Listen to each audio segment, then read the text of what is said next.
do you mean you hate jazz? Just means that when I listen to it, I don't like it. Yeah, but it's such a blanket statement you don't like jazz. What are you doing right now? Nothing.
Good evening, everybody, and welcome to the Hyperion stream. I am Tiny Shiny here with Portal Man, and tonight, conclusion of the season, the beginning of Overwatch 2, as it is, has brought on to us the All-Stars match of the Challengers Division. And Portal, I mean, you can speak much more to this as you've been here throughout the entire season about these two teams and all the players that we're going to see have had such highlights and a lot of big plays and outstanding performances that have gotten them here and voted into an all-star position.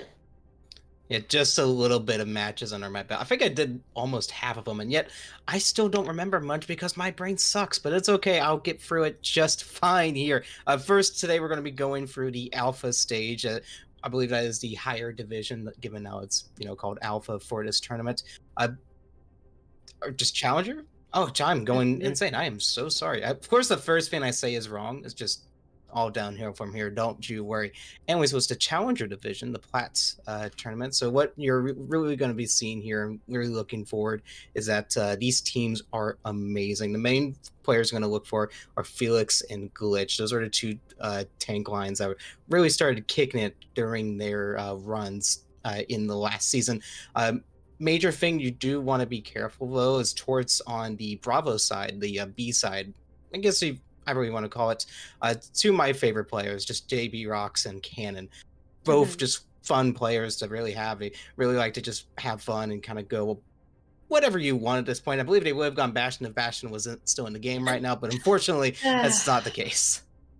You know what, Bastion mains, this is just this is your sign to find a new main and move on from something else, we're not going to be seeing that hero today. However, we will be seeing a new hero. Kiriko will be making her debut here tonight. And Portal, are you really thinking, or I'm hoping we see some Kiriko. This match, I mean, there aren't too many stakes on top of it other than just kind of getting some bragging rights in, getting a last hurrah as the season comes to a close. But at the same time, we might see some new kind of silly things come out. Kiriko would be an awesome showing today. And I mean, you're highlighting a lot of these players too. And if anything, do you think there's one player in particular that might be better suited to even pull that one out? Well, I do hope we get Kiriko. I wouldn't be too surprised if they start leaning more towards the Brig. That's what we've been seeing a little bit in the APAC region, even though I don't know if you want to compare it to Overwatch League, but I just did, so don't worry. Flat to Overwatch League, same thing. Yeah, same thing. Just this exact same caliber, just different people. Don't worry. If I had to put my money on one player pulling it out, it would probably be JB Rocks or Astra. One of those players I usually, if I had to compare Kiriko to any other hero, it would be the Zen. So that's where I would go for the characters that or the players I usually played Zen, and then sort of migrate towards Kiriko. But like I said, we're probably going to be seeing a little bit more Brig towards the later half as people take it a little bit more seriously when it starts getting down to brass tacks and people are down maps and they're having no fun losing. And so probably seeing the first map of New Queen Street though. We'll be seeing the first map of New Queen Street, which Oh, is yeah. very, very nice. And correct me if I'm wrong, it is a best of 5. Loser picks the map, starting out on push mode, which is very exciting. So I think the nice thing about the way that these maps are structured is that we get to see a bunch of these newer maps, including the newer game mode push, which, oh my gosh, I can go on and on about this game mode. It is so cool. People will hate on it all they want, I know, but it's new. People are still figuring it out, but it's so fun to analyze, okay, Portal? You have to know when to take fights. Like, there's so much thinking that goes on with this game mode behind the scenes. It's great, and I love it. This is the game mode meant for me. So I'm looking to see how these two teams play together, or just kind of what these are, because these players, they're all from different teams, right? I heard from Oakley while we were getting ready too, that the players, even if there was multiple players from one team, he was not so nice about that, and he decided to tear them apart and put them on opposite sides. So not only are they going to get a chance to face each other, but that eliminates any possibility of team synergy coming into this. Right, and like you were saying with push, I'm not the biggest fan on push. I think it's a step up from assault on. I'm sorry. Don't worry, it'll be okay. If I had to say anything about it though, at least it's something that's entertaining and not done after 2 fights. It's a nice little stagger here and there. I just feel like, especially in just a competitive ladder in quick play, people just haven't figured it out just yet, and so you get some awkward moments where people just stagger and stagger and stagger, which hopefully we won't see today. I doubt we will, because these players are top notch. Oh yeah, definitely. I mean, it's a lot of thinking involved. I mean, you got to turn on your brains, make the big brain plays here. You're thinking these things through. And in New Queen Street, it's a very nice thing to get that started here. And I do believe that we're waiting for a couple of our players to ready up before we get to head in. But I mean, we're thinking about how the game itself has evolved from the transition from Overwatch 1 to Overwatch 2, and what do you think is probably one of the biggest exciting changes that has really impacted the more competitive world? We see more in leagues and matches like this. I think it's simple. Just the fact that there's one less player you have to deal with just opens the battlefield to having more like concurrent fights and just wait. Okay, here we go, and then just go full at it.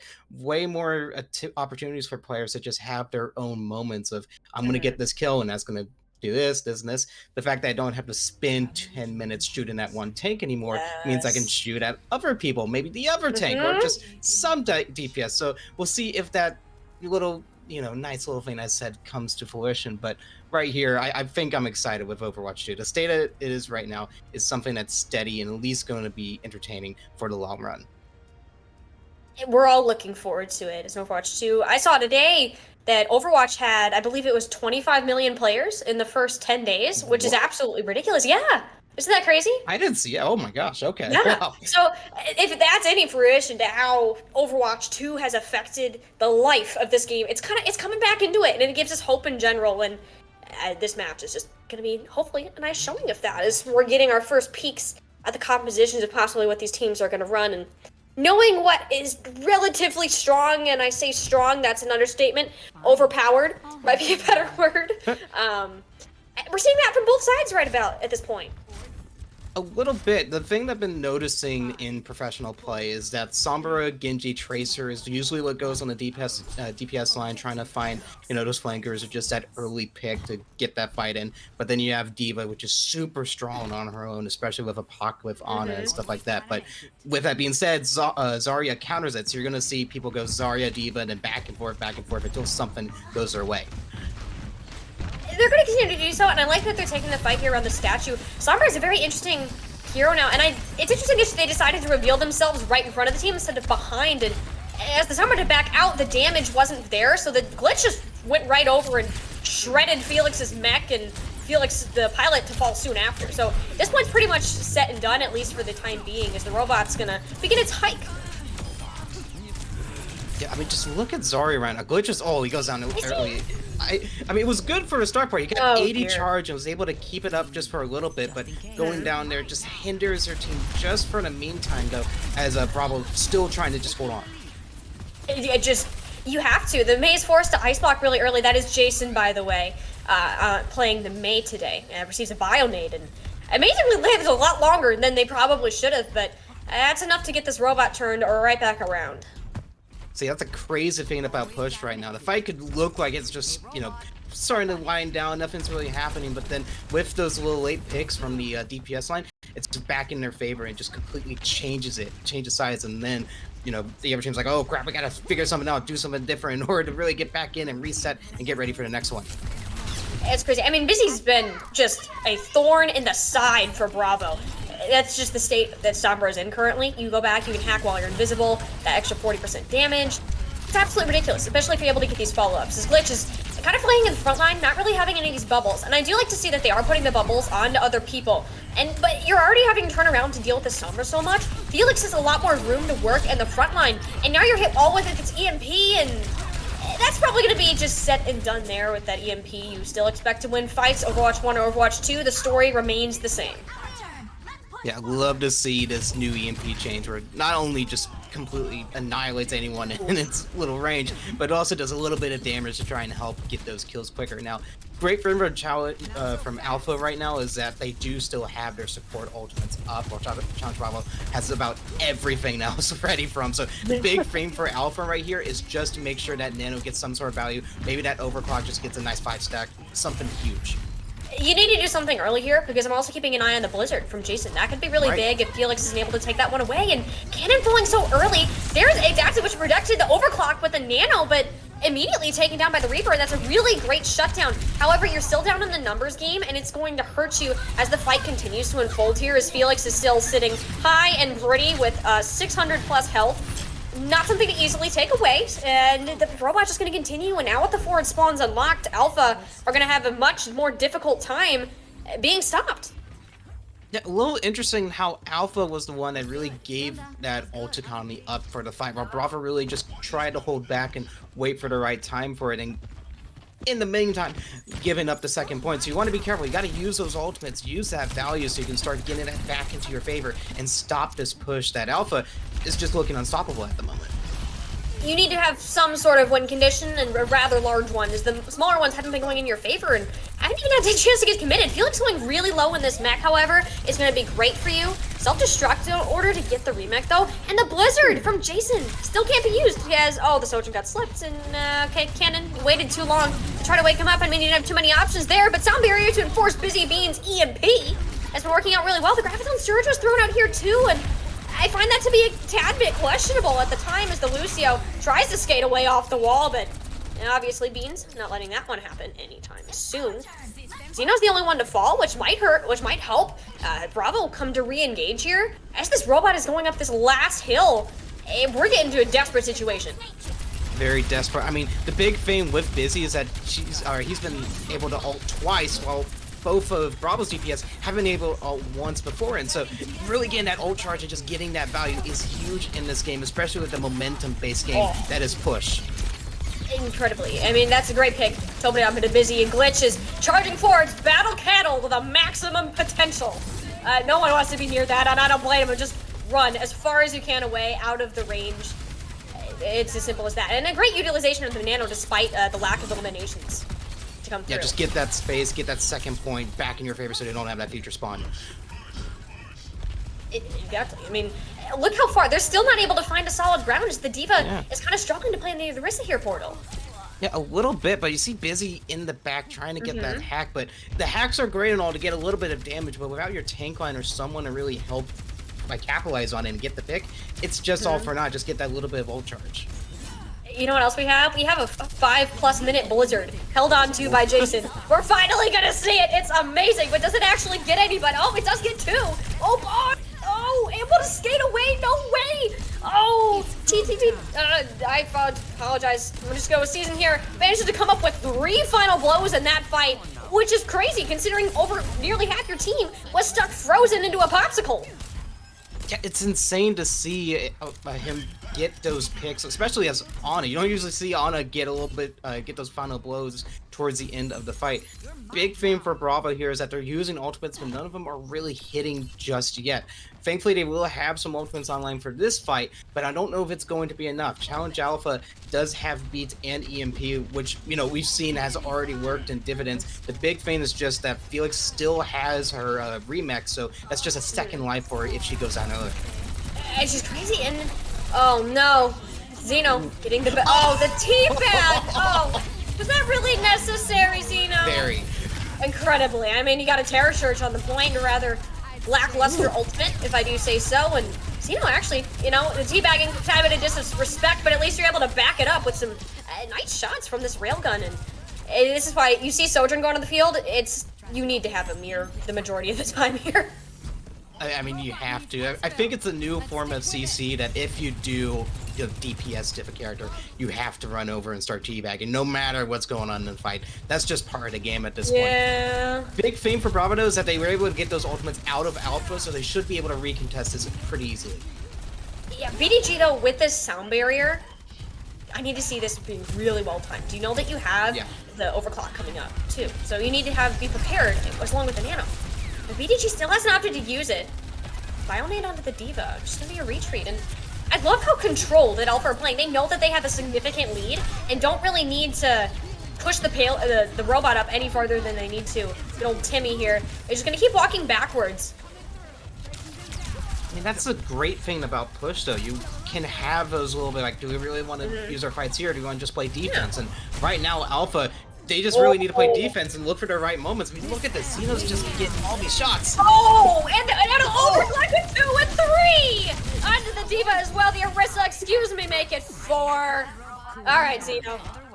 We see you. We see you. Already has the Sojourn cute spray after, what, 10 days of this game being out?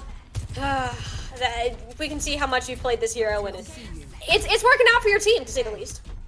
Yep, just a little bit. He's backing it up, and Zeno has, I think he's done that more often. I think we had a stat of teabags and showboating. I think Zeno would take the cake. So maybe next season, Oakley, just have like a teabag counter. I think that would work. But anyways, the big thing here is just make sure the EMP works, and look at that, perfect.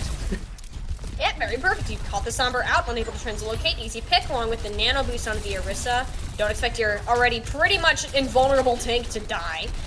The Diva's already... Oh no! Messed up the rocket boosters, Felix! Oh, that's unfortunate. Oh, got stuck on the trolley and, yeah, pilot form. Rather miserable at this point in time.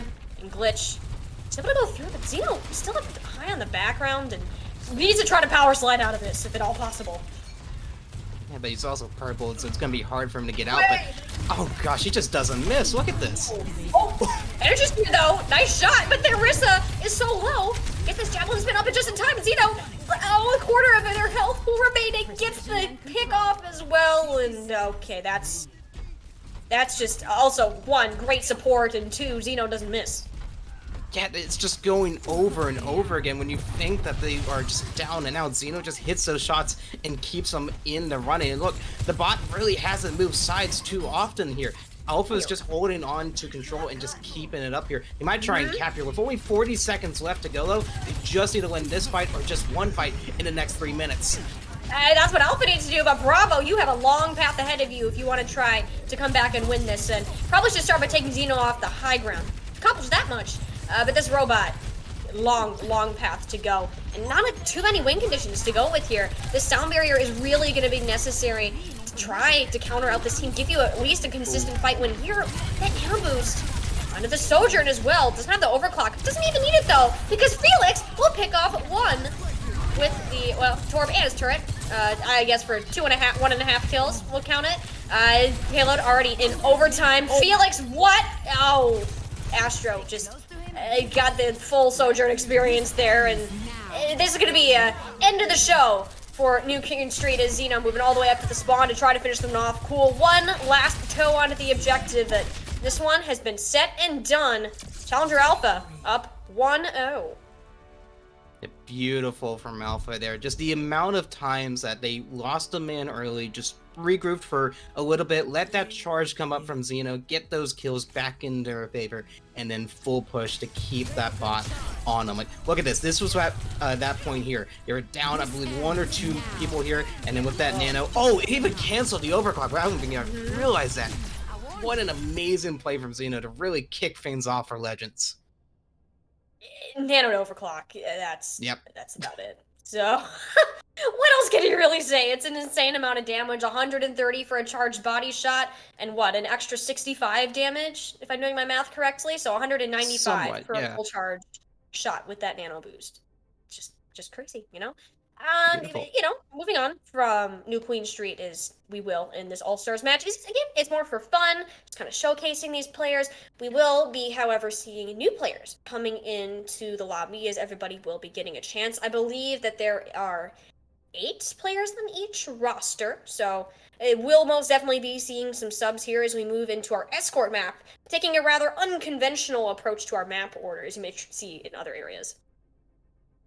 Yeah, I just wanted to get a little bit more of that Overwatch 2 experience so you can Mm-hmm. have that push just a little bit more. Even though, as mediocre as the mode is, I'm gonna keep just nagging you on it, don't worry. The Mm-hmm. maps there aren't to that extent. Yeah, I think the new map probably has the best version of push so far, just being so big. So once they get their map pools into order, kind of like Control, we'll start getting some better I guess better series because like you saw in that last one, it was very snowbally for teams where Mm-hmm. one pick here and then all of a sudden like nothing would happen and then 3 picks here. Oh my gosh, Yeah. what's going on? I just blinked and I missed it. But it's like you said, Exactly. we will be going to Escort next and Bravo because they unfortunately lost that new Queen Street map. They will get to decide where they want to go. Of course, everything's still open, even if it's not in the map pool Mm-hmm. for normal play, because why would Blizzard, have that? We will still open all the floodgates in order to pick whatever Mm-hmm. you want. I know we're gonna open everything up because we're fun like that. We're not gonna restrict you in any way. But you know what? I'm over here. I'm rooting for Circuit Royale because Ooh, I love that map. Not only to play because it's fun, but I also love to look at it. It's so pretty. I love all the lights, the race cars, just the aesthetic of it is amazing.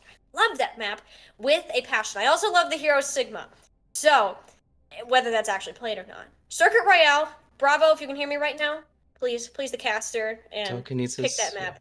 Yes, I'm sending vibes to you now. Please listen.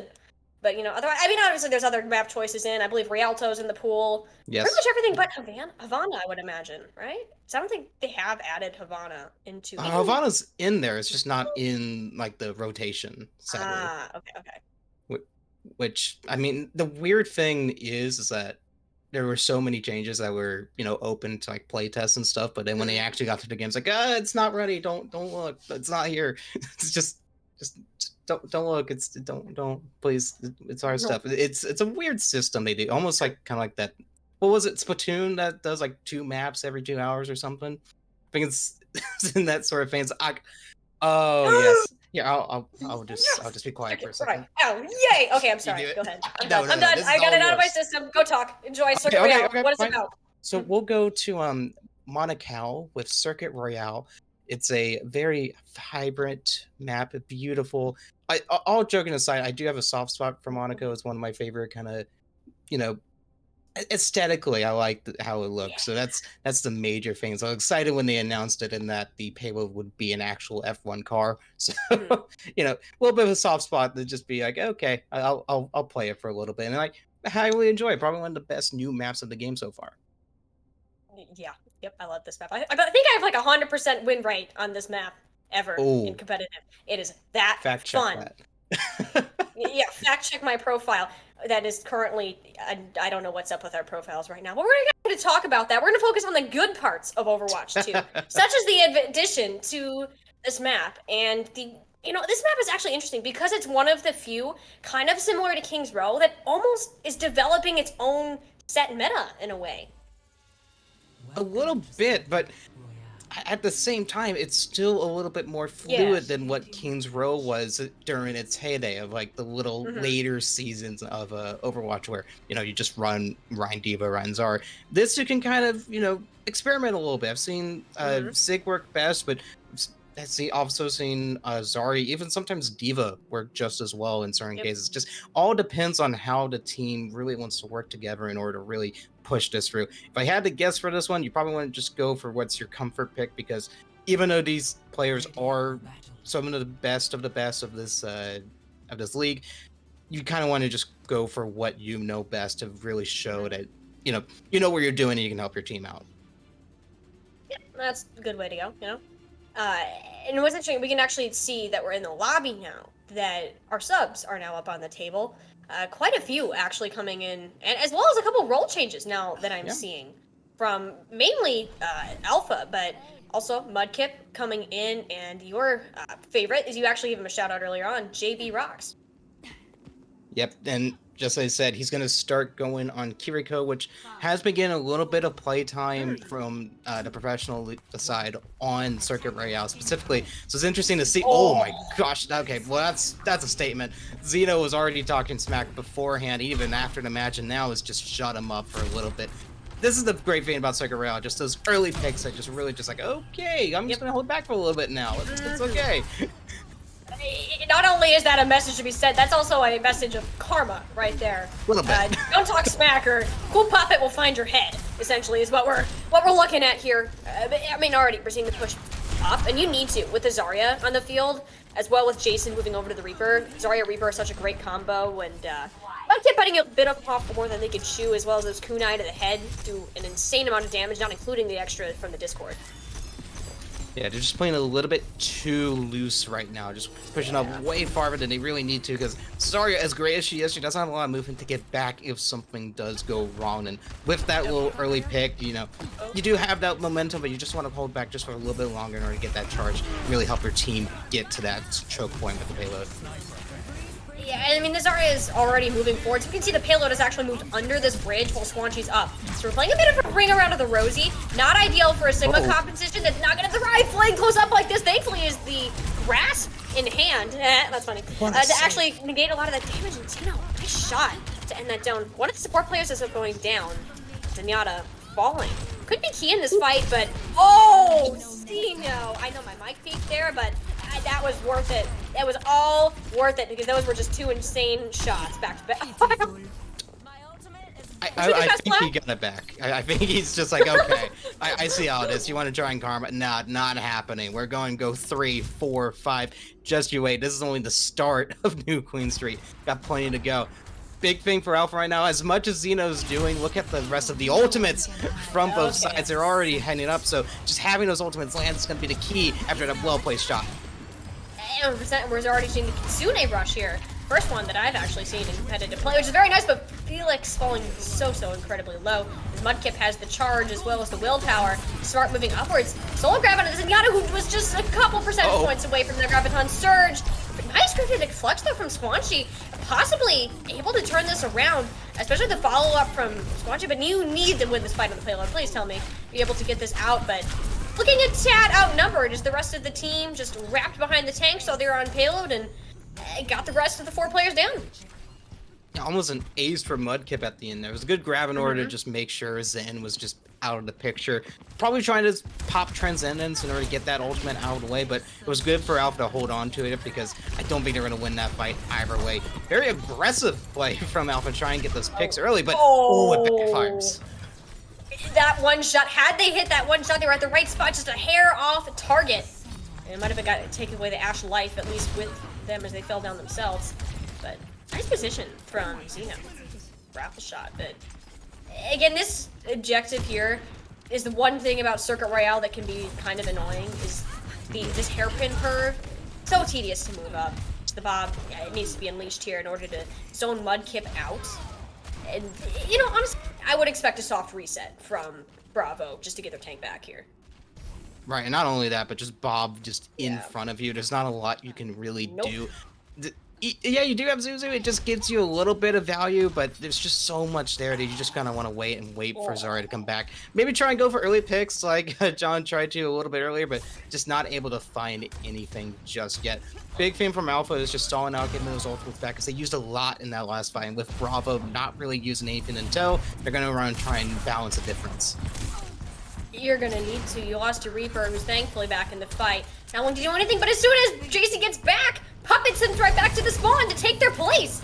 You're starting this out in a 4-5 situation, which is incredibly less than ideal, but the Sound Bearers should be enough to turn this around. But between the Protection Suzu and the Transcendence, only BDG shall be falling. Teleport up onto the high ground. Oh, Zeno. Oh, not able to skate away. That's actually a nice kunai from JB to get that one finished off. I thought for sure the Widow was going to escape, and just like that, what seemed like a rather unfavorable fight has turned into something winnable. Yeah, a little bit of a late flux to try and keep it up and running, but because of the flux was just a little bit late, the players, even though they were lifted up, were still able to get those picks, so it's just forcing ultimates from Bravo. It really is. The amount of actually look at that. They committed the Dragon Blade. They committed the Everything. yeah, you're literally everything. Whoops.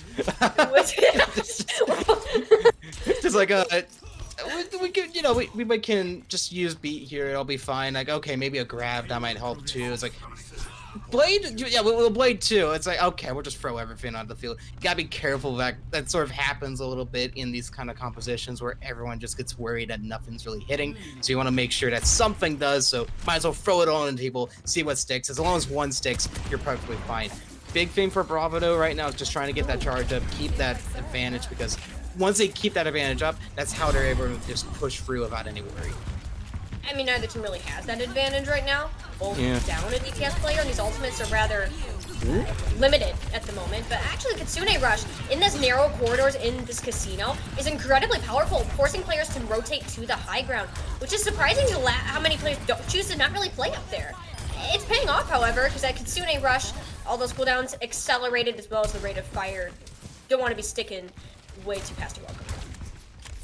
Yeah, just a little bit of a pushback from Bravo here. They do get beat back online though, so that is a good call here. Just try and get some sort of value. Just need some one shot to hit in order to get that pick and get you back in that advantage. Just gotta be careful with BDG here. That's gonna be the big killer.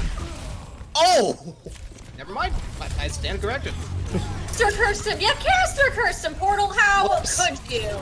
I mean, to be fair, the rest of their team kind of suffered from that occurrence. So if Alpha knew that, you said that he might be getting cursed out. He'll never know. They don't watch us back. Hopefully, it's all right. The horrible thing about that though is because they threw that ultimate, Xeno had to try and throw some on his own, and so now he's hopping over onto the Genji in order to try and stagger this out just for a little bit longer to try and deal with kill. But with him on Blade, it's gonna be a tough fight. Absolutely. The nice thing is that Jason has fallen down early, and Squanchy switching over to the Zarya relatively recently too, has the Graviton Surge up pretty quick, but it's going to be cool. The other Mudkip with that one first, and cool attempting to come up with the blade, but just slicing into thin air, it seems, is that health is just immediately returned to their teams. Their supports were on top of it, and it's two ultimates that would be considered win conditions on the majority of the time. Down the drain now, the Kitsune Rush is here. Take two and shut down. Not shut down. That actually worked out pretty well in your favor. We see all the assists come through as a team wipe, and time of the clock here to be gained as well as a full completion. It took a couple tries, but you got there eventually, right? Yeah, a little bit. I mean, it shouldn't have gone in their favor towards that. There was an amazing grab in order to try and prevent them from pushing up, but it just completely backfired somehow, as the damage just wasn't going out to all players, and instead of just one person getting that kill, so on and so forth, and just let Bravo just kind of sit there and just kill things. So that's the thing you got to worry about with grab. It's a good counter against Kiriko's ult, but at the same time, it's a double-edged sword that you got to make sure that you're also safe when going against it. Having that grab right into the ultimate just gives them that boost. And so if the players are playing perfectly, they're just going to annihilate you every time, which what we saw there. Good time bank though, just 20 seconds left on the clock. I think that's okay. Circle Royale is a tough map to cap at times, and I think 20 seconds is more than enough to really start, holding down your ground if it goes down to a map round 3. You have, you got a win condition set in place. You guaranteed a third, fourth round, if this payload does manage to get all the way through, but I don't know, that was a really good attack, and some of these objectives can be particularly difficult to move through. Now, what I do find interesting is the defense is composition here.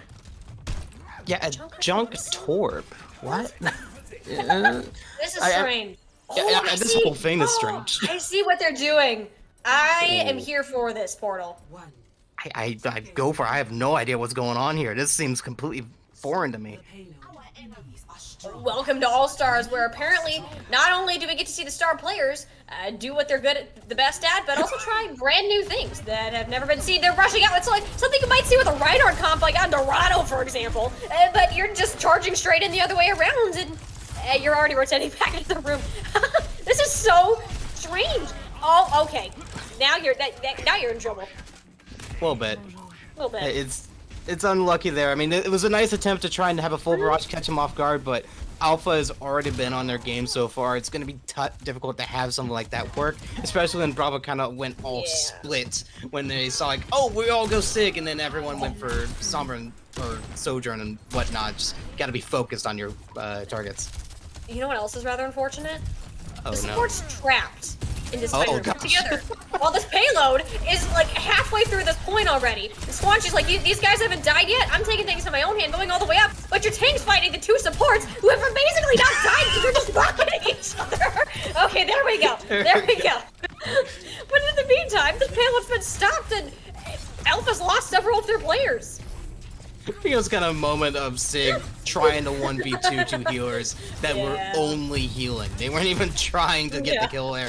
So it's like, someone help! It's like when you're trying to hit that spider that just keeps moving back and forth. It's like, someone, I need a second person! The pain of single players in that exact instance. But it did earn Squanchy a Gravitic Flex, which is rather nice. The Genji, running me low. Ooh, nice. Nice orbs to follow that up. Creation will be canceled by that Javelin. I love that every Javelin. It's so cool to look at, and I love the sound it makes. But you know what else is cool? The sound of the payload reaching the second checkpoint when these players probably could have been contesting it. Yeah, they also tied up in team comp. Well, I said tied. I know it's past tense. But I think at that point, you know, this time reset, find a new low ground because you need to get that team back in running before you want to try and push in here because at this point it's already a lost cause. You need to get some sort of value before something like that happens again. Finding a solid ground to kind of hold on to is what you're going to need to do, and that is second objective, especially. This hill is a great spot to do so, especially with Astro's Amp Matrix. Not exactly something you would want to push forward into. Double the damage, double the deadliness, I guess. Oh, we have... Ooh, Terror Surge! Anybody? No Terror Surge yet. You know, you don't even need it. If Jason can just go back and assassinate the support line and a deflect onto Zeno. Oh. It's actually very nice. Very nice to see. Looking for Squanchy's. Well, will that be the ace that we're gonna see? Oh, gets it! All right. Well played. Well played. It's da-da-da-da-da. Like that's what should kind of be happening here. But you know, great play from Bravo there in order to really start getting it back into their favor, get that groove into their in the wind in their sails, as to say. Now, major thing they're gonna have to worry about here is that Alpha's pretty good on ultimates here. Yeah, you do have Orisa, but it's not only gonna do so much here.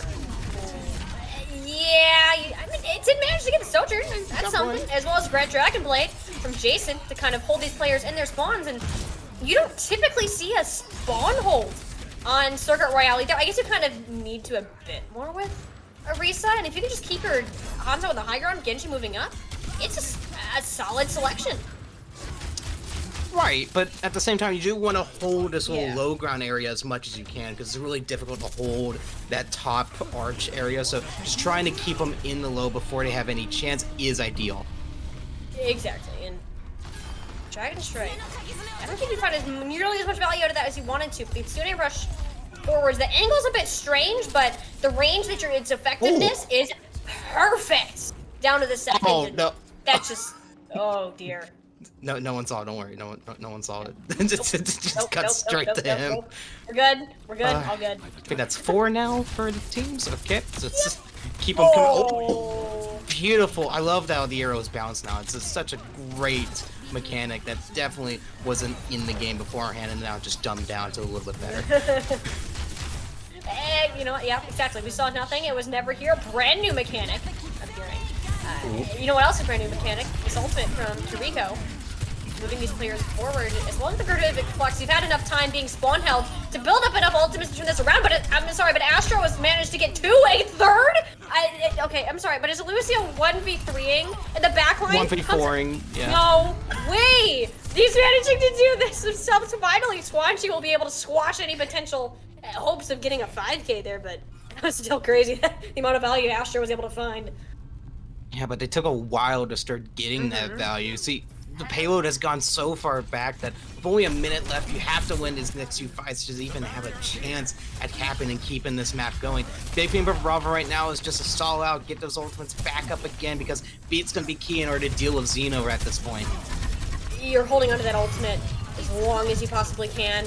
You know what? Now might actually be a good time to use it, but yeah, there it is. Exactly on cue. Portalman read the playbook today, clearly. Xeno, unable to find anything that extra helping here. Difficult BDG, on the other hand, is able to find Astro's head. Revenge from the last fight.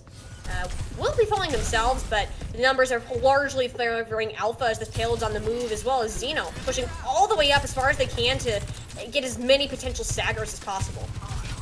Yeah, that's going to be the key here. Just with the payload getting so close to that point, you need some sort of value, some sort of advantage going into this next one, because you know Bravo's going to throw everything to stop you right here, because they want this to be done right here and now.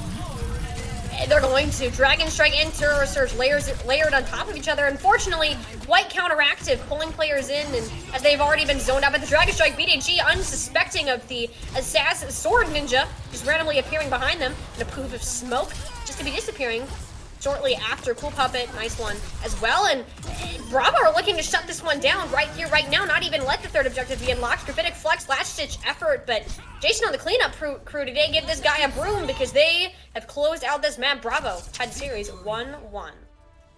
Now, unfortunate for Alpha towards the later half there.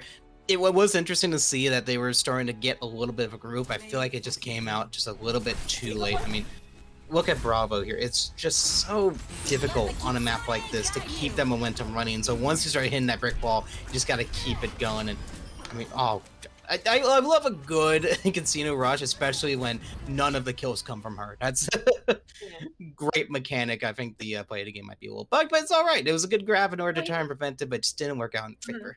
Well, here's the thing, because they were stuck in that Kitsune rush while they were in the Graviton Surge, that they got the protection Suzu back. They got that twice while they were in the Graviton Surge, and that kept a lot of players alive. So it might not have been as flashy in the kill feed, but the results, nonetheless, won that team the map with that final team kill, and inevitably you might not have needed that extra distance, but you had it as a safety net if you ever needed, you know. It tied 1-1 here, guaranteed ourselves at least another 2 maps, which makes me very happy because this competition has been rather exciting so far, Portal. And, you know, as it has been very exciting. I also need to take a break from the action before my brain decides to explode with all of this excitement. So, we're going to take a quick 10-minute break, and we will catch you back on the other side. Don't go anywhere. Hyperion will be back momentarily.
Alrighty, welcome back to the Hyperion All-Stars matchups, Tiny, Shiny, and Portal Man once more. You know, it is time for map number 3, my favorite number. I love the number 3. Things come in threes a lot. But you know what? It's time for map number 3, which actually typically isn't the hybrid mode, but that is what it's going to be today. And if it's any consolation, you know, hybrid modes, whenever it's loser's pick, whenever anybody gets a chance to choose a hybrid mode, we know exactly what it's going to be, Portal. Every time. Yes, of course. So, the Ethans in the chat can now rejoice because King's Row will be finally played in Hyperion again. Probably the first time in a long, long time that King's Row has ever been played, ever. And first time in Overwatch 2, it counts. So that's the major thing. It's kind of funny because there are great escort maps. Yeah, like King's Row, and that's about it. So that's why people just kind of hybrid. Gosh, You're the producer's correcting you today. every time I try and make a good joke and I overthink it, and then I just overstep my bounds and say the wrong map. But it's all right. We're gonna go for King's Row, which is a escort hybrid map. Same thing because escorts in here fight me. It's part of it. That's right. We'll fight you over that another time, King's Row. I mean, we got a lovely view of the wall to start it off. Thank you, observer. Love to see it. But now we get to see a bit more into the sky, which is no longer dark and gloomy. I mean, it's still a bit polluted, but it's at least some natural light has been showing through on the lovely streets of England. Interesting choice here. Now, Zeno is taking a little bit of a break here on the backbone, down the backbone right now, just trying to make sure that everything is all right and getting those players in here. Interesting picks on the meantime, though. Look at this, a Junk Echo to start things out for Alpha, while Bravo is starting to, still trying to figure out what to do. Busy's going to try and take up the, Alpha's on the right, my bad. Busy's going to try and opt for the Sojourn, try and see if he can mimic what was been going on in the rest of the series. I think the major thing you're going to be looking for is seeing that Reaper's going to be able to get that value, because Pure Puppet is going to be trying to make sure that his one and only goal is to make sure that Reaper doesn't get anything in the meantime. Reaper's not going to do much if they don't have another damage player to back them up in the meantime. And that's rushed forward from Glitch. And you know what's interesting here is that during the break, the teams agreed to run a Reinhardt mirror. I'm curious to see if they actually stick to that, Portal. Maybe for one, maybe for one fight, but as it starts getting on, it's like, okay, let's see who Shatter Swords. Okay, now let's just actually have a real fight. Let's throw the Divasars and see what happens. Something like that, Busy already swapped over to the Widowmaker pretty well. Oh, Puppet! Oh, yeah, okay. 1 and 2 is good enough for the Echo to have their wings clipped. That's pushed forwards. Protection Suzu is a tad bit late, but actually it works out somewhat well as Merlin just pins straight back to the point and Cannon gets splat against a car. At this point, it's just going to be pretty much set and done, which I find very interesting here. Portal, I don't know if you want to speak on this more, but the support composition, the one variance that we're seeing here. Yeah, it's a little bit interesting. I mean, BAP is a good replacement for Kiriko at this point. You need a lot of heals for something like a defense on King's Row to work. So you're going to try it on attack. I think it works a little bit better just because the longer you keep your teammates alive, the more of a chance they have to get those picks. Not when they're getting destroyed by a Junkrat, but in the meantime, you do have Lamp to really defend yourself, which is a little bit better than Zuzu in most cases, especially against this tower. I mean, the support ultimates are going straight for each other, and you can just walk straight through that window with the extra speed you receive from the Kitsune Rush. And you're stuck in the spawn at this rate. Not exactly a great position to be, but at least Busy is a decent sightline on the high ground. No one can. Yeah, it's nice. It's a nice little postcard, maybe. Uh-oh. Ooh, gosh, an early Rift Tire. Maybe they'll hit something, but because Busy knows where he's at, he's just going to wait for it. But in the meantime, while Cannon's teammates goes down, it just...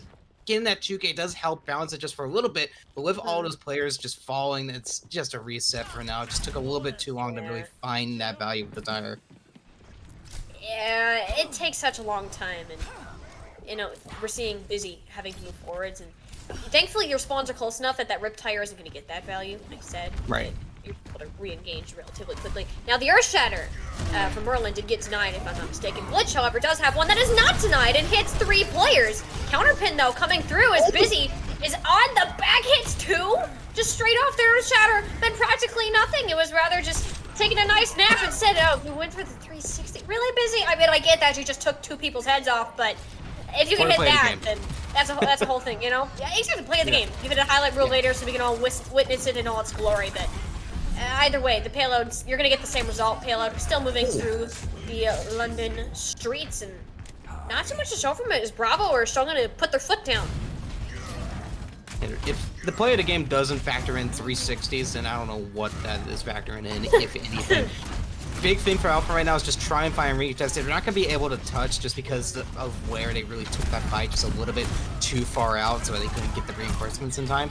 Big thing for them in order to really keep this home. Bravo just needs to just hold on just for a little bit longer, wait for that payload to get up there, and with that echo duplication, I mean, it's going to work out in dividends. Incredible. And the dividends are definitely being played here, as the rush forward is easier when you have a Reaper kind of back you up in the front line. All of it spawns. Merlin's like, I am not taking any chances here. Just escorting their entire team back in. Oh, Puppet, you might want to start moving. Yeah, okay, there. Okay, we're good. Well, a little bit too close to comfort there. Wait, that's fun. That's an achievement. Don't worry, you get that value. And with Busy popping up the walls there just so you can see where everyone's going, I think that's going to work out. Bravo has a lot to really counter it, but Alpha just needs to make sure that the shadows work. And with that previous shatter, it's going to work tremendously well. Ooh, I think that only hits Glitch, but again, that protection suit is the amazing ability to just counter out that Earth Shatter. You just throw that down and you're immediately back up on your feet. Cannon still on the high ground. Nobody really to look at him. Is comfortable sitting here with under a half of their health pool, knowing that nobody's going to look at him. Riptire available as well. Oh, please tell me they don't go for it here. Not yet. Come on. No, not yet. Okay, we're getting ready. Hold on for a second. I think we're going to see it just as an intro here to try and get that big value, because they just have to work out from back. Because he has that lamp, it's something that you can really time better. Oh, no. You don't have lamp anymore, though. You don't have it anymore. Oh, that's... Busy just said, nope, we've had enough. We don't need a lamp. I can just hit my shots. And all right, that's a sound barrier forward too, compensating for any of the healing lost by the Baptiste. You're able to move around the corner, but you do not have the sustain to stay there. Ultimate has since been expended. Glitch swinging through fearlessly. No fear at all. Straight into the Reinhardt shield, as you should be, with Reinhardt getting that ultimate back up, as we can see, has outpaced Merlin quite a bit, despite having utilized their Earth Shatter much later in the fact. Yeah, it's nice to see Ryan's able to get their ultimates quick enough in order to keep that team rolling. Big thing for Bravo is that they've been able to get that ultimate advantage quickly, just haven't been able to get those to land. So if they just have one great land here in order to keep them in it, it's going to be good. In that too, so it's a 3v4 situation, but no main tanks on either side, which will definitely make this fight interesting. It'll be a fight that we have seen before. Without main tanks, neither really want to peek, especially with the Widowmaker. Just chilling. They were look how much they're respecting Busy right now. Yeah, and also look at Ken, he's already back close to a Rip Tower, trying to fight that Widow. If he could just get that last one, really, that's gonna help him tremendously here. Busy has been the kryptonite towards Bravo for this later half of the round, so just knocking out that Widow is the key in order to really hold on for the rest of the 90 seconds. You got to do it. Do you think Busy is gonna stay on the Widowmaker here? Like, is that something that? Yeah. I mean, yeah, you just gotta go for it now. Dragonblade comboed with the Kitsune rush to move up it doesn't make the Dragonblade swings any faster, I think, but you can just kind of take the fight win and move on. I believe the blade, I think you get like 20 off with the goose with the rush now. It's some insane number that really combos well, but look at Cannon, that tire. That's good. That's good. We'll take that. It did get a good chunk of Merlin's health down too, I believe, and I'm sorry, but Junkrat is... I don't appreciate Junkrat, but if you do things like this, you'll just... I don't think Junkrat's a steal hero. Junkrat is on I'm lucky, and I know how to play away from you and just hold the shoot button. For silver players, I think so, but for someone like Cannon that has had, pretty consistent plays here and now with those launches, I think it still works out and he knows a little bit what he's doing. Oh. And here's the thing with Overwatch 2, you can start talking and doing all this cool analytical stuff, Portal, just to be interrupted by Death Blossom. Like that. Nothing new. Nothing new. The struggle of color casters. Kryptonite. Pain. Just pain. All day long. What else is going to be pain is these upcoming Earth Shatters. Glitch actually canceled the pin! Didn't expect it from Merlin, just lays out the Earth Shatter on top of it!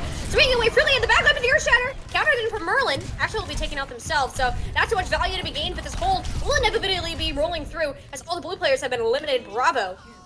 Actually reigning true here. It's actually a really nice hold, considering the time make that they were going against coming into that third objective.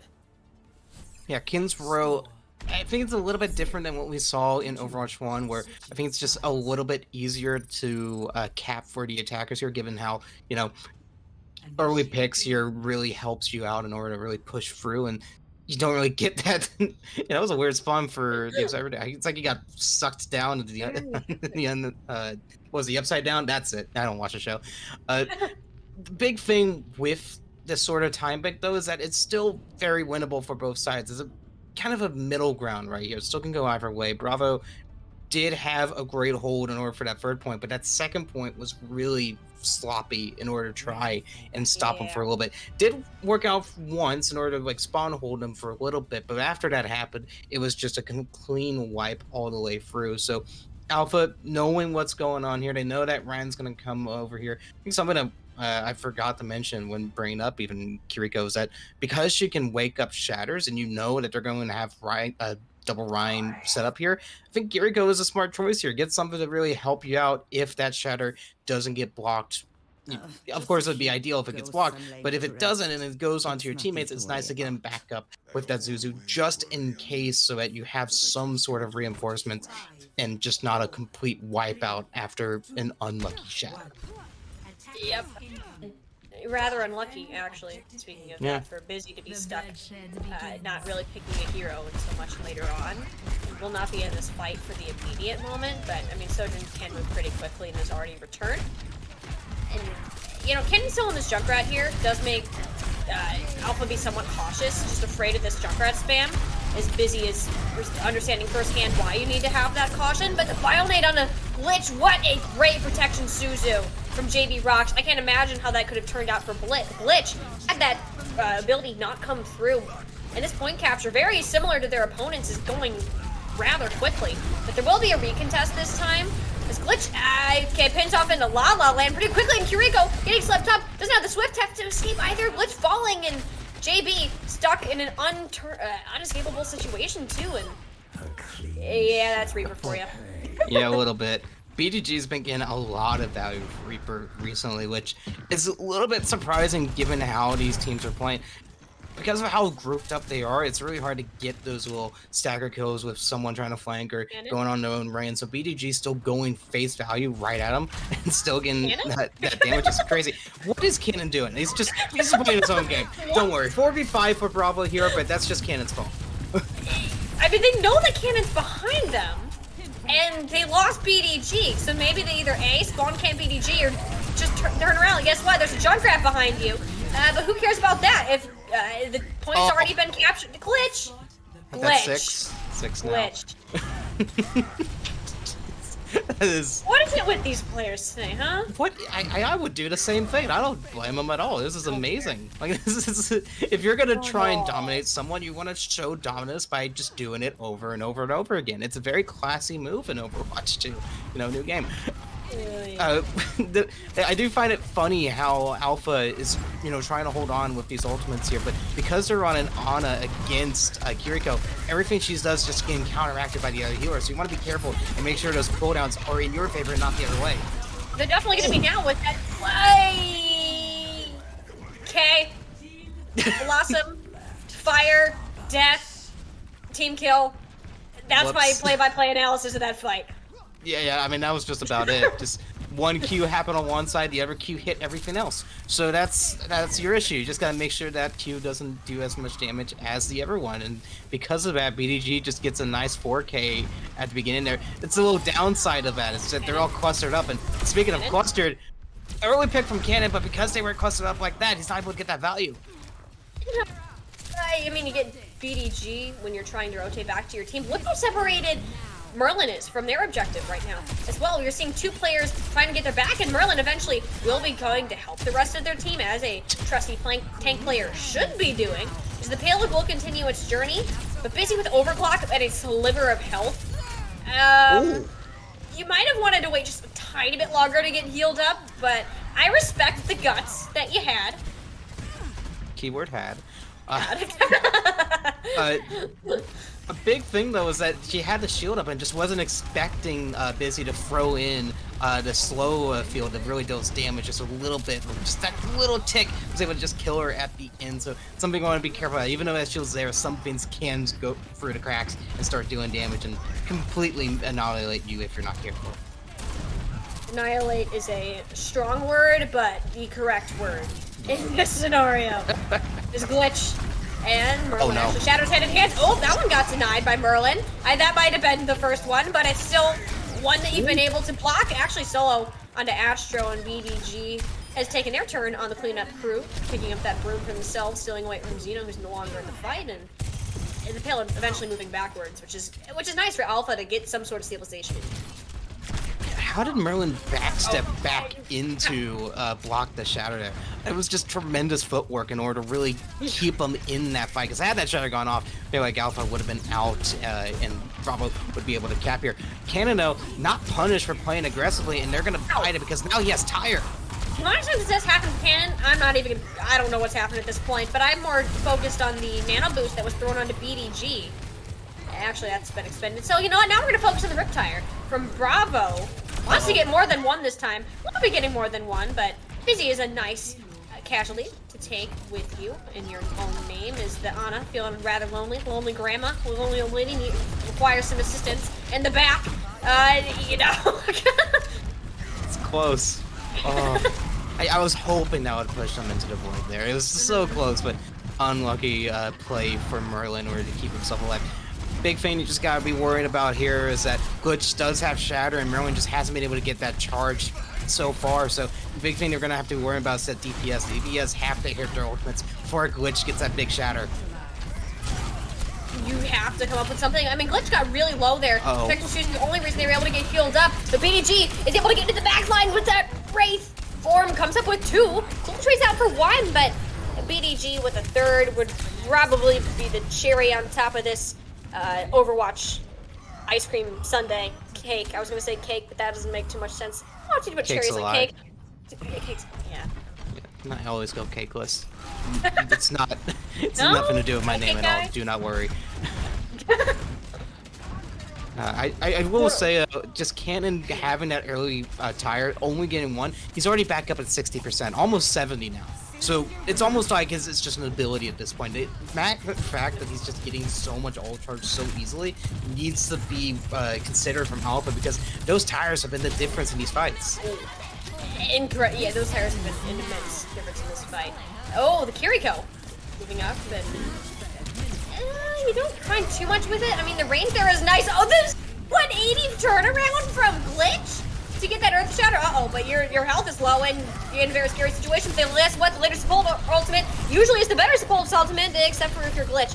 That's rather unfortunate. Merlin moving up as Cannon is in a very vulnerable position to utilize the Riptire, but managed to escape with their life incredibly enough as Merlin first to retreat.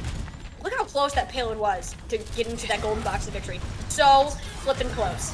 It's right there, but with the reinforcements from Bravo, the only thing to really stop them from pushing is Merlin's Shatter and BDG just in general. So you gotta make sure some of those hit. And look at this, he's not even swinging, he's just getting random damage over and over again. It just goes down. You know, that was a pin called I give up, we just go next fight, and then next fight is going to be last fight. So you want all strength, full strength coming back in. Yeah, but they used dragons there towards the end of that fight, so that's something that you gotta consider. You lose that real estate value that dragons do, because as much damage as dragons does, you don't really have anything to really hold them in there. So Merlin has to make sure the Shatter hits, or else it's game over. This better work. Oh, they spun him out! No way! They still hit the Shatter, only had the puppet, but that bio need, and we'll send them to an early grave. And that's a nice part, is Glitch managed to survive somehow. Actually, excuse me, Merlin didn't. It was Merlin the one that was stuck in the back line, and I'm seeing a lot of blue right about now as Bravo wants to put them up 2-0 despite an early loss down on that push map. Moving back up, the Reaper onto the payload. BDG is there. They get a saving grace. No, they're not. Cool Puppet has an arrow with your name on it. Disruptor Shock on the objective, attempting to join these last players out as well as the Kitsune Rush. Not too much to be done from Alpha as a Bravo coming up as the superior team and on match point in the All-Star Series. And guess what we're gonna see? Yet another push map. Beautiful. Love it. Something amazing. 2-1 to Bravo in order to really kick it off here. I mean, Cannon, I think it was the undoubtable. You can't really say anything else here. He was the one really popping off for Big Busy, the close second towards that first round there with Widow, but just the amount of damage Cannon was doing and getting so many ultimates throughout that map is just unfound. It makes me speechless. Just the amount of value a Junkrat player can get in Overwatch 2 is amazing. And honestly, wouldn't be surprised to see more of that going forward in the series as we are on Bravo's match point. Match point. They only dropped their first map, which is the same game mode we will be returning to. On the plus side, well, I don't know if this is a plus really. I mean, Alpha, you got 2 selections. You have, oh my gosh, Coliseo. Number 1. Oh, it's Control. See, Oh, whoops.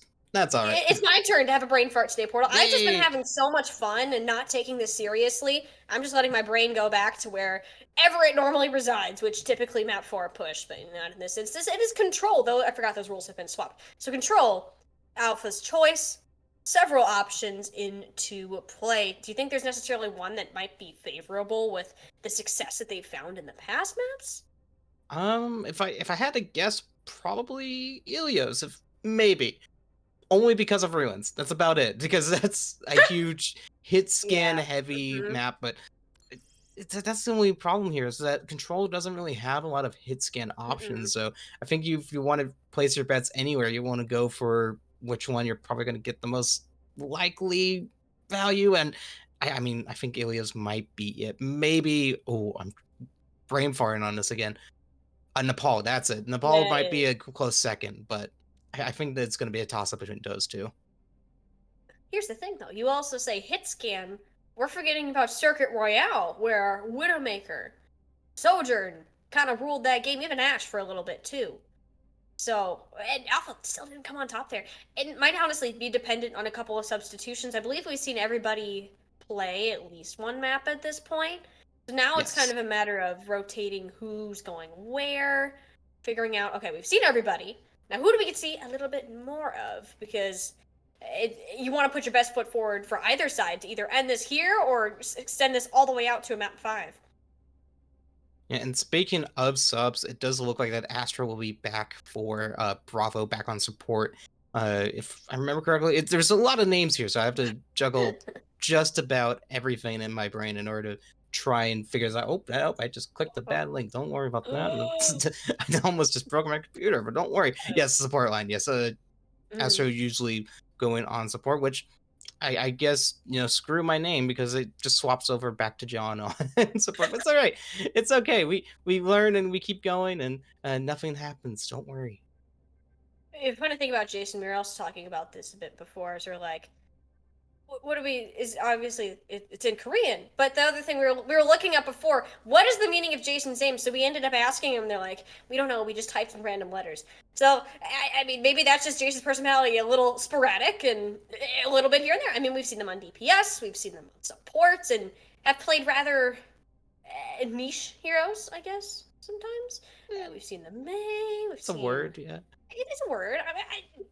I'm throwing out words because words are fun, and that's what casters say. They say words. I could just say complete and total nonsense. Stupid. I prefer to say words.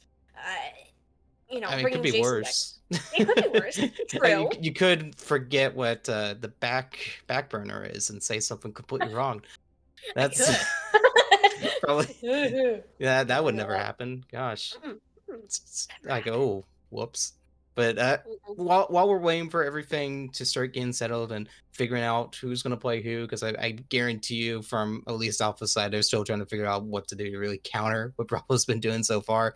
I have to say, Sorry, I'm also reading chat, so it's a little funny because they a little bit behind the scenes. Very they've been at each other for a little bit, trying to like figure out Weird. what they want to do and how they want to do it. And Xeno's kind of called dibs on Sojourn, and that caused a little bit of a ruffle. So even though these are players that some of them are kind of enemies from just the tournament in general, forced to play one another in this sort of show match of legends is kind of difficult when the biggest ally is your greatest enemy. Yeah, it's interesting, and I mean, especially nobody being on the same team. You're all switched up with new people that you've never met, only seen before. You gotta at least pretend to be friends, even if you don't like them. At least they can all agree on one thing, and that is we will be heading to Ilios for map number 4, which is a control map, which I have since learned. And, you predicted that one pretty well out, Portal, and probably for good reason, but I wonder if Astro, we've seen them on the Lucio, has been very good, at least in terms of their aggressive plays. We've seen quite a few flashy things come out from them specifically. Well, that's true, but with Xeno back in the roster for Alpha, I think that's gonna, be the difference here from the amount of kills. Oh, I wish we had Bastion. The amount of kills we had with Sojourn, or just witness him doing, especially those nano overclocks, is insane. There's a lot of value and a lot of potential with that character. So if you have someone like Xeno that just doesn't miss, it's gonna be good. You don't have to worry about too much. And as we're starting to get into the map and starting to look at what they're going for, this is exactly what Alpha needs right now. They're going to go straight to Ruins first. That was a really bad time to throw. I was just drinking water. I am so sorry. Wasn't ready. That's okay. All good. I'm back now, and I'm hydrated. Hydrate. Everybody needs to hydrate, gamers, okay? That's very important in this world. And Ruins, which you actually predicted was going to be a strength of Alpha coming into this, especially with Xeno coming back into the lineup. Yeah, and just as a little side note, especially from Kings Row, Busy on Widowmaker has been pretty good for him. It's been able to help him get that early pick in order to have that advantage going into the fight. But starting to see something a little bit different here. It is a little bit of, I wouldn't call it the meta just yet because it's still trying to be figured out and what they want to do. But going Sombra Tracer is a usual for competitive pro play. So if you have Sombra that's just completely bullying the Diva, a great Sombra player can just annihilate any amazing Diva player. So that's a big thing you're going to worry about here. I think Xeno's just going to be focusing on Felix and make sure she can't do anything this game. That's the best case scenario that you're going to want to do is shut down this tank player. You're not going to be able to really get in the range of this Widowmaker, which you might need to. It's actually Cannon taking over the Widowmaker role is quite drastically different from the Junkrat we've seen before, and it's unfortunate because Mudkip got bullied out of the mech instead of Felix. Early on to the point, took a lot of that initial damage. The hack onto Jason, though, is really going to be helping seal this one off. Oh, they just wave at him goodbye? Oh, so sad. Oh. Biggest betrayals. It's unfortunate. We'll say, look over on Alpha side. BDG was on Reaper and Kings Row is now opting to go for support on Lucio. So we'll see him just go full Reddit Lucio this entire map. But would it be a surprise? Alpha taking an early lead is great here, but just don't know if they're going to be able to hold on for that long. Because Xeno just getting punished on Sombra so far. That's actually really good that they're able to negate the value that this armor's getting, especially knowing how difficult that Tiro can be to counter in Overwatch 2. So that in itself is a huge task to have accomplished. The hack, though, onto the Genji glitch. All of these players have just been swapping roles, and it's really hurting my brain. So you're going to have to bear with me here. Oh, that's a really low health pull to teleport on, and a very unsafe translocator position, but you do you. You're the player, I am the caster, so I'm not going to judge your decisions out loud. What? I might do it in my head, though. Did they not go off the map to... I think he's still wall riding. He's still going. Oh, alright, well, he's still going. We're chilling out there. Mudkip, though, not chilling so much. Look at the insane assist on that. Nanoblade is just... Yeah, okay, Glitch is a splat on the wall somewhere in Ilios, It's just burned into dust, which is, Nanoblade, you don't even necessarily need to combo those anymore, but self-destruct is going to take too much damage. I mean, Elbow is still a nice combo to have, though. It just really just annihilates anyone that gets close. And with Alpha using so many ultimates and still holding on, they only have 10 more percentage in order to really cap it here and start getting back into the series. So with Bravo not really having that much, you're just gonna have to go for early kills. They get that first one, which is great, but with the beat in tow, I mean, I think that's just gonna be enough. They touch the point, do they? Oh, that was close. Oh, that was close. Whoo! All right, Glitch, you just saved this point for your team. You are better be thanking him right now. D.Va goes to D.Va too, and yeah, that one's pretty much done, despite how close that objective got to 100. You know, if that happened, they wouldn't let that slide at all for the rest of next season. That would have just come up. It's like, hey, remember in Legends where you seen 9 on first point and just let us win? That was, you know, we appreciated that. That's how we won the entire thing. A little bit of a late EMP from Xeno towards that fight when it really was already a lost fight, so they don't have that value here. They only have Coalescence, so I think the major thing here is just going to try and make sure I get some sort of resistance here.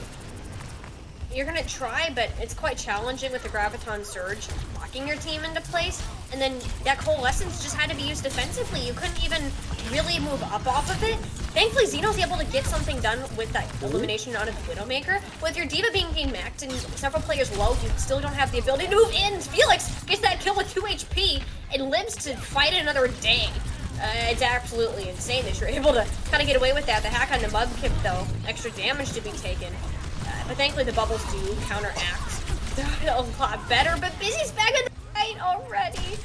Gets 2. And this is why we like this guy on the Widowmaker, because they just pop off and do crazy things like this and get their team the objective of a win. Oh, You just had to do it. Just for good measure. Just like, nah, it's not over yet until I'm back in my spawn. Okay, I'm gonna still go for those kills.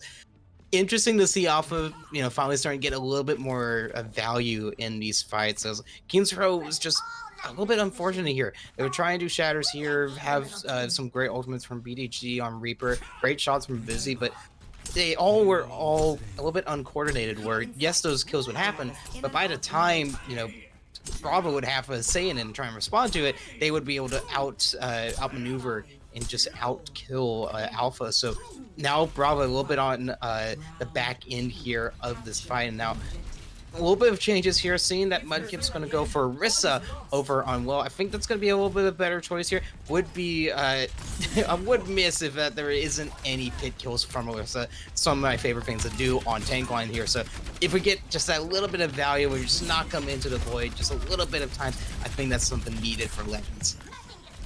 Oh, it's, you know, it's the best of the best playing in this matchup. So seeing an environmentalist, we better see at least one environmental in this map. If not, I will be extremely disappointed, because it is Well, and that is what you do on Well. And Bravo looking to get the first capture, but Mudkip got just hacked and shredded. That's, I mean, the story of Orisa. We're sneaking. We're sliding yeah, he's downstairs. gonna go for the spawn. Yeah, he's looking. Oh, he sees him. No Get way. It. Oh, okay. Oh, so close. That was too close.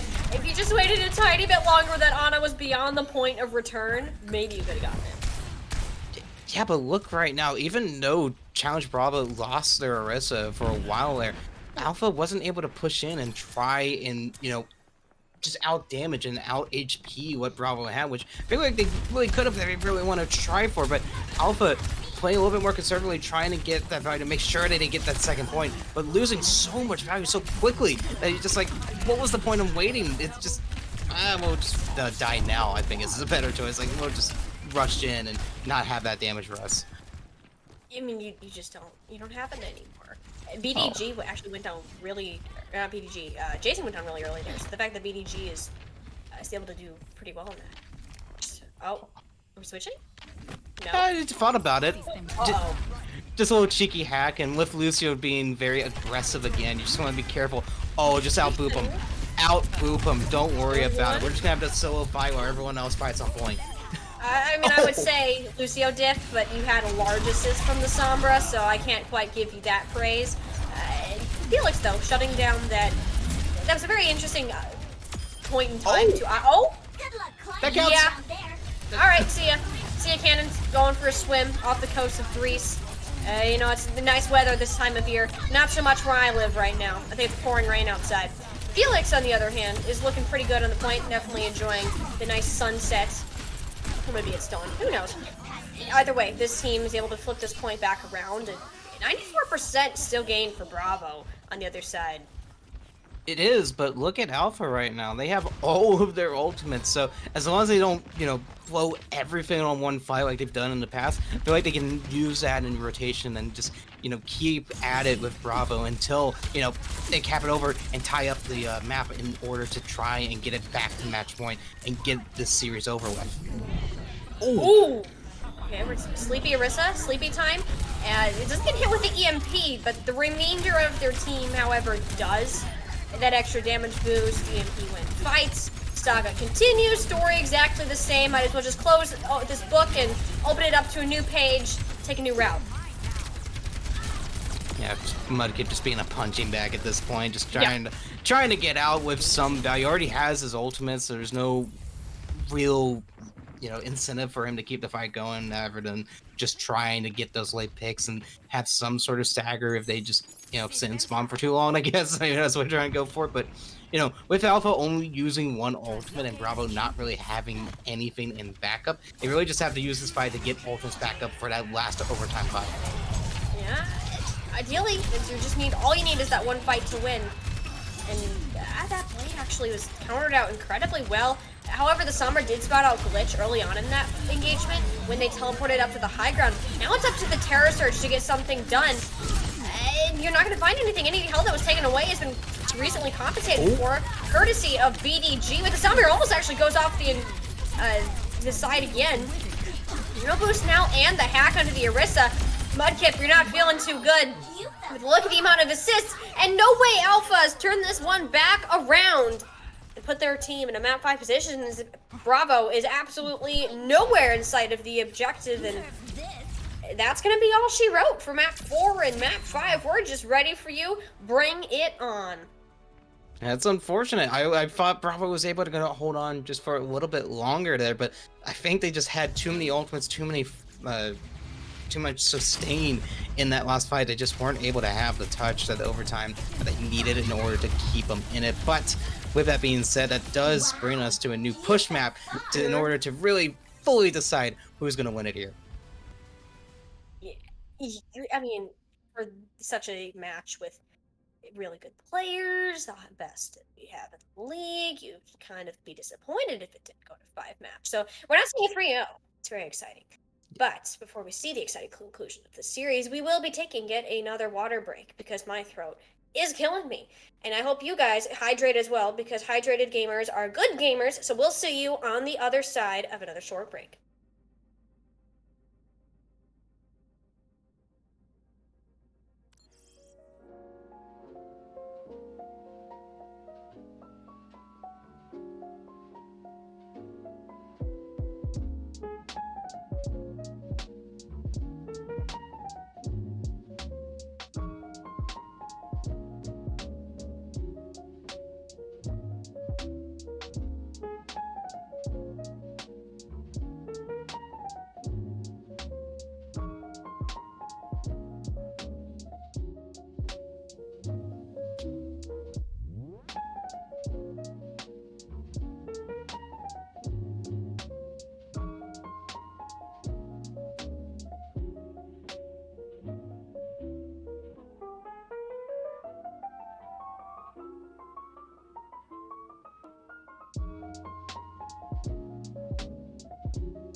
Esperanza, map number 5. Here we go. The conclusion of the All-Star aka Legends series will be found here on our final push map, which actually is push this time. So we are correct, Portal. Our brains are working correctly this time. And we haven't slipped up. Chance map 4. So let's keep it that way, as we're actually pretty much ready to go in here with both these teams actually being ready before the production. We got to give them credit.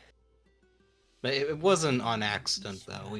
We told them 10 minutes ago to be ready, and so just like you see here, if you just lie to your kids in order to do something 10 minutes earlier, that's how you actually get them on time. That's the great thing. It's a little bit of deceiving in order to make sure that things go smoothly, because it's just unfortunately for Overwatch players, they just don't know how to do things on time just yet.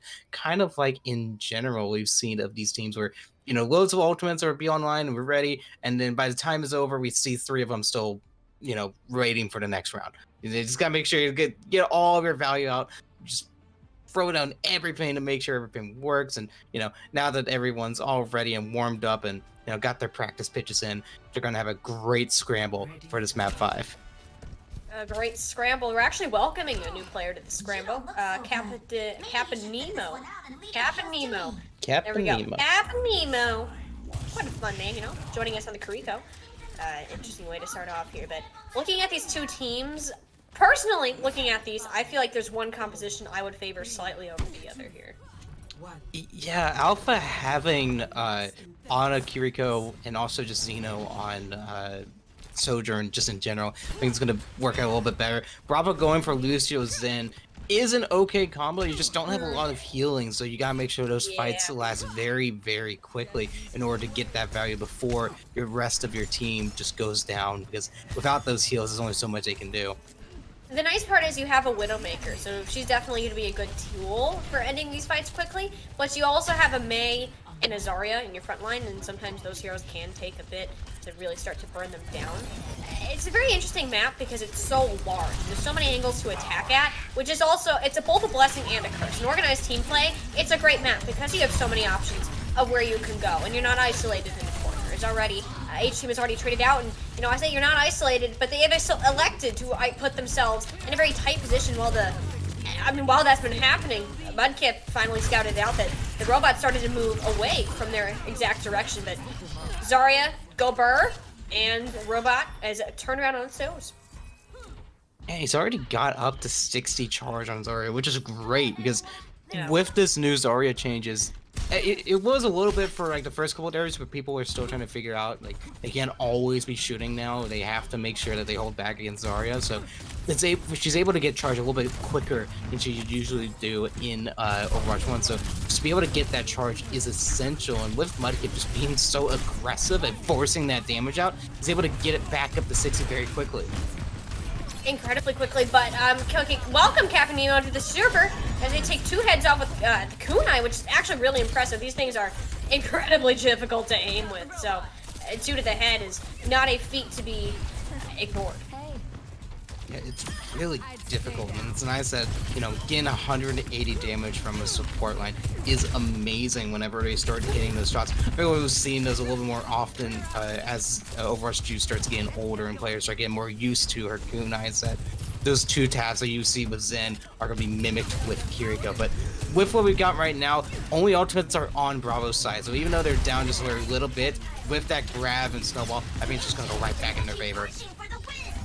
Having a very hard time playing close here, as we can see that Zarya burns them down, and they can't afford to play close. Look at that, moving so aggressive, forced to use the self-destruct.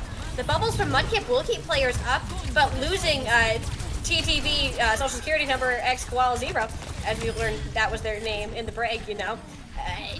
That's kind of hard. Not a lot of healing that Kiriko has to offer for multiple heroes, and it's gonna be turning that right to back. And this is compared to our last push map, Portal. This one's already looking so much closer.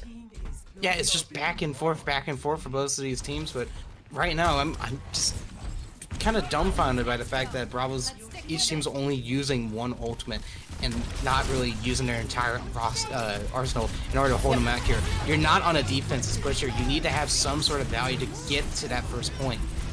They had to stack Transcendent and the Sound Barrier on top of each other too, which is crazy that had to happen. But with the Blizzard and the shields from Summer just kind of disappearing slowly over time, you needed that type of commitment.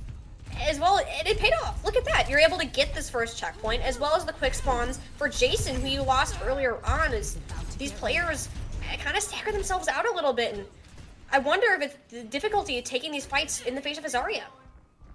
Yeah, I mean, you gotta ask, will the Squanchy want to opt for a switcher? He's already ulted earlier in this map, and so I think going D.Va against Zarya here is a little bit of a death sentence here. Mudkip's just able to just burn down D.Va's HP super quickly, so in order to really get that value, I think by swapping off to Zarya or Orisa here in order to try and get that damage output back in your favor is a little bit of a necessity here. Quite a bit, and you're trying to find something happen early here, and the Nano Reaper is definitely the way to go, committing your resources into a consistent, just a high damage hero, such as Reaper and BDG behind the wheel. You commit that much, you expect something to happen. Yeah, nice to see BDG back on the Reaper here. I think that's a major key point, that he does so much damage and just have that output, which, again, you know, might be what Sponge needs in order to keep himself alive. Make sure Zarya doesn't get that value that these tank line have been getting so far. Yeah, tank line, but Cannon taking a 1v1 against the overclocking Sojourn would probably have been advised against if that was me, but it's okay. Still, Xeno picking up 3, I believe, or 2 in this fight, and showing back to their original form that we saw way back on New Queen Street. Maybe they're just a push map kind of person, you know? Only really pop Push off map on Sojourn. Yeah, push map Sojourn. the only amazing type of Sojourn in this kind of gameplay. It's a little interesting seeing how the overclocks are really just kind of a scare factor at this point, because we already seen Xeno pop off earlier. So going Mei in order to try and prevent that is, you know, kind of needed. And oh gosh, it looks like the D.Va might have accidentally clicked the wrong button, I guess, per se, as she went back, crashed her game. Overwatch 2 is having a little bit of issues. Hopefully we can get him back in recently, but Alpha are still looking pretty all right. We have a good push going so far, about to cap the second one, even getting the early pick on the Kuhl in the beginning of that round, of that fight. So with that advantage, I think they might be able to still hold on just for a little bit longer. You'd hope so, especially without that tank, but the issue becomes with push maps. Once the first checkpoint is capped, it's often challenging to come back from that kind of scenario unless you're able to cap it yourself. So if for some reason Alpha is not able to cap this, we might be in a much different situation. So I'm hoping now that we have Squanchy back in the server and hopefully getting back into their mecha suit as well, should be able to have something to say about this. Checkpoint has been unlocked, and that the win point, that little golden line there, is incredibly attainable. Yeah, just a little bit, but getting them back just in time, just kind of keep themselves alive, is big here, because with that K9 rush, you gotta just have some sort of value to get back in and make sure you don't just lose your team in the process. You're losing your team. It's actually a very back and forth fight. I believe each team down 2 or 3 players, but BDG is thriving where Reaper does best, and that is in the late fight where they're able to consistently find these damage with these cleanup kills, but Puppet as well, overclock of their own, just to put any dump. Uh-oh, we're typing something. We are not going to know what it is because chat has been hidden, but something was definitely typed, and I bet it was not friendly. He was just texting his mom about the amazing play. That was a major fan. She's like, "Mom, I did it! Look, I'm famous! I did amazing 2K on a baby yeah, it's a baby D.Va, okay? Just take yourself down a couple notches. You're okay. It's all right." Oh, you just had to do it like that, didn't you, Portal, you know? A little bit. Just a little bit. I don't like Sojourn. I don't know if you can you know, it's understandable. She can be a very overwhelming hero. It's a hero, and Overwatch has recently been added and might need some changes done, but Random Reaper might be just as concerning to look at, as BDG can aim with shotguns in close range, able to easily get in there. Utilizing Reaper's kit, while it's very simple, pretty much near perfection. Yeah, I think he was trying to find an area to ult during that nano, but getting that early pick and then just another one coming on a silver platter towards the end there, there's no reason. Just hold on to it for this next fight. They won't see it coming, and then by the time you pop it, you're going to have another easy team fight in your favor. You're hoping so, because losing this fight here could be devastating with how little time is coming back on the clock, and you need to take the lead here, and you need to take it now, and both these players able to zone out the Sojourn despite being 1 HP, is still able to back away in the amount of time. Everyone is still alive and healthy. Astro able to get the sound barrier up in time, but you just don't simply have the healing with the Lucius and Yada backline. The Transcendence still in the back pocket, waiting to be used. You're down 1 DPS player apiece, but this Transcendence, amazingly enough, is enough to push this team through. With the main close quarters, but Mudkip following suit will be doing much more damage at this point-blank range. Despite the buff on May's freeze ray, Zarya is just simply better in that sense, and look how close that was, 0.71 meters, Portal, away from taking that lead. It's still anyone's game. They just need the bot for just a little bit longer. They do have the forward spawn though, so they're able to contest this a little bit earlier than usual. So Bravo still have to be on their toes. With only about 100 seconds left in the fight, you've got to make sure everything counts. Everything needs to count at this point, but it's looking good. Blue managed to get 2, both the supports down incredibly early. Not that the healing had too much to offer in the first place, but having it completely disappear from the field is rather devastating. The payload moving around. All you need is to win approximately 1 more fight, maintaining this lead, and it's anyone's game, Portal. Anybody at all. Yeah, it's gonna be a matter about this fight. If Alpha can hold on just for a little bit longer, get that wall just an inch farther, then it's going to be in their favor throughout the rest of the map. With only 1 minute remaining, this is do or die, winner take all for the entire series. Exactly, this is the fight you need to win. Kitsune rush to open it up, everyone rushing forwards, off of the back of the extra speed boost. Can't climb the wall away from a freeze ray, as Jason has other plans in their mind. Double kill set down in their name, the DMAC 2 coming through that lead so close. You can taste it, but it's just not there. Under a minute remaining, and both of these teams are in such close situation.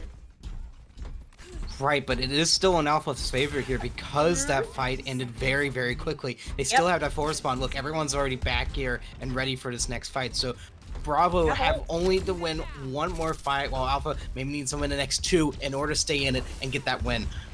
There's 1 or 2, but at least you have some ultimates to kind of rolling with it. Well, I mean, Bravo does, but cool Puppet not finding much with the overclock so far. That was a mistake, Zeno, because you're putting yourself straight into the sightlines of a soldier who knows how to aim straight in the sky, but actually you're behind the team and rather low. Amazingly managed to live. The team is able to turn around enough time to get this one done, but BDG sure can. The trusty Nano Reaper combo is coming in clutch. This payload is on the move, and if the Zarya is able to die, if you get the kill on a Mudkip here, that would be absolutely massive. They're going to try to chase him down, as some players are starting to return to the battle. Very aggressive. Oh, he managed to live. Oh my gosh. This is so close. Like, it's all, if that Death Blossom lands on 2, that is it. Oh my the God. only thing to prevent them is Transcendence. That has to land in order to keep BGG from wrecking the rest of Bravo.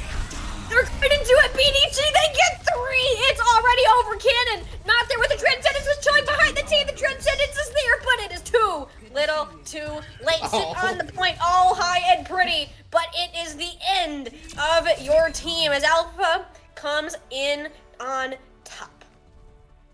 It's a little bit of a sad little story there towards the end, with just Alpha thrown in. It's like, oh, I'm here. Don't worry, the Transcendence is here to save you. But then just look at this. BDG, in order to win the entire series, ends with a 3K Death Blossom. You cannot write this show.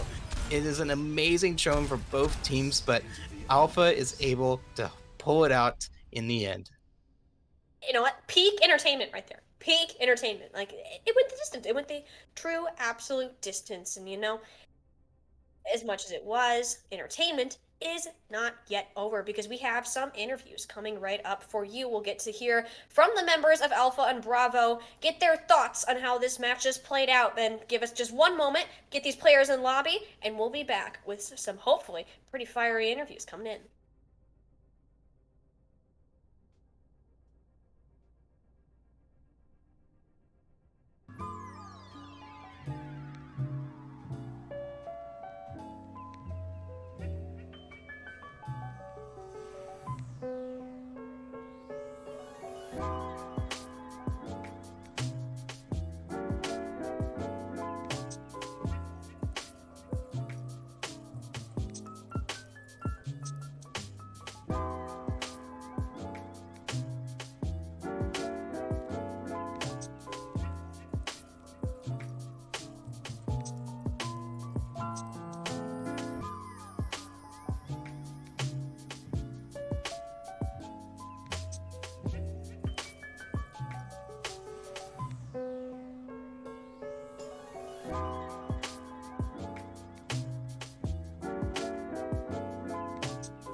All right, thank you for your patience. We are back. Conclusion of the match. Challenge Alpha coming up on top 3 and 2 in our Legends match today. Tiny China and Portal have some lovely interviews to give to you. We are joined by Zeno, fresh off a victory, and as well as Astro coming over from Challenger Bravo to give us some of their insights on the game. Welcome.